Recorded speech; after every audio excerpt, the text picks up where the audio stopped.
దాన్ని ఒక ట్రాక్లోకి వచ్చింది. ఆఫ్ కోర్స్ ట్రాక్లోకి వచ్చిన తర్వాత ఎక్కడ కూడా మా మిత్రుడి కాలేజ్ ఇలా ఉంది అని ఒక అపవాదు లేకుండా నేను నడిపించగలిగాను. నా పిల్లలు కూడా నేను ఇప్పుడు అదే చెప్తాను, నాన్న మళ్ళీ నీ కొడుకు బడికి వచ్చేసరికి కూడా ఇదే బెస్ట్ కాలేజ్గా నేను నిలుపుతాను, అదొక మాట నీకు ఇస్తాను అని చెప్తాను. నేను ఇప్పటివరకు అలాగే నడిపించాను. 2 తరాలు విద్యలు అయిపోయినాయి. 3వ తరానికి కూడా విద్య అందించాలనే కోరికతో ఉన్నాను. అది నెరవేరుస్తాను.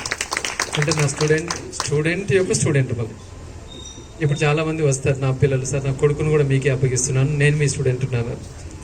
నా కోరిక ఏంటంటే ఆ కొడుకు మళ్ళీ కొడుకు పుడితే కూడా నా దగ్గర పట్టుకురావాలి. అంటే ఇంకో 25 ఏళ్ళు ఈ విద్యారంగంలో ఇలాగే మెదలాలని. సో మొత్తానికైతే ఒక నిర్ణయం, సమాజ సేవ చేద్దాం. ముఖ్యంగా అట్లీస్ట్ మన ఈ టీచింగ్ కమ్యూనిటీ విద్యారంగానికి రిలేటెడ్ ఉన్న ఈ గ్రాడ్యుయేట్ ఎమ్మెల్సీలో పెద్దగా మనం పూర్తి ఫుల్ టైం పాలిటిక్స్ కాకుండా ఇది కొంచెం ప్రొఫెషనల్గా ఉంటుంది, డిగ్నిఫైడ్గా ఉంటుంది. ఒక ఎడ్యుకేషన్ మినిస్టర్కి రిలేటెడ్గా, ఒక చీఫ్ మినిస్టర్ రిలేటెడ్గా మనం అందరికీ కొంచెం మంచి నాణ్యమైన విద్యను అందించడంలో, ముఖ్యంగా గవర్నమెంట్ సెక్టార్లో అయినా దానిలో కూడా ఇంకా మనం ముందుకు వెళ్ళొచ్చు. Why can't we? ఒకప్పుడు 8 పీరియడ్లు చెప్పినప్పుడు అదే చాలా ఆనందంగా ఉన్నాను.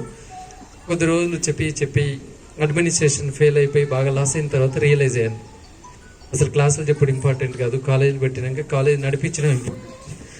8 క్లాసులతో 400 మందిని న్యాయం చేయడం ఇంపార్టెంట్ కాదు, కాలేజీలో ఉన్న 2000 మందికి న్యాయం చేయడం ఇంపార్టెంట్ అని చెప్పేసి టీచింగ్ బంద్ చేశాను. అది ఆల్మోస్ట్ 2008 ఆ ప్రాంతంలో. ఇప్పుడు 40,000 మందికి టీచింగ్లో కూడా చాలా ఆనందాన్ని అనుభవిస్తున్నాను. ఇక్కడ హెక్టిక్ షెడ్యూల్ అని భావించకుండా ఎగ్జాక్ట్లీ 60 బ్రాంచ్లు ఇప్పుడు మనం ఉన్నాం. నేను మీటింగ్ పెట్టినప్పటికీ ఇప్పటికి కూడా మళ్ళీ 6 పెరిగినాయి. 54 సంవత్సరాల వయసులో 54 అని మన న్యూస్లో వచ్చింది కదా. ఇప్పుడు 60లో ఉన్నాం. చాలా ఆనందంగా, స్ట్రెస్ లేకుండా హ్యాపీగా సింగిల్ హ్యాండెడ్గా మేనేజ్ చేస్తున్నాం. ఇప్పుడు అనిపించింది ఏంటంటే మనం ఎందుకు ఈ 40,000 మందితో తృప్తి పడాలి, 4 కోట్ల మంది విద్యావంతులకి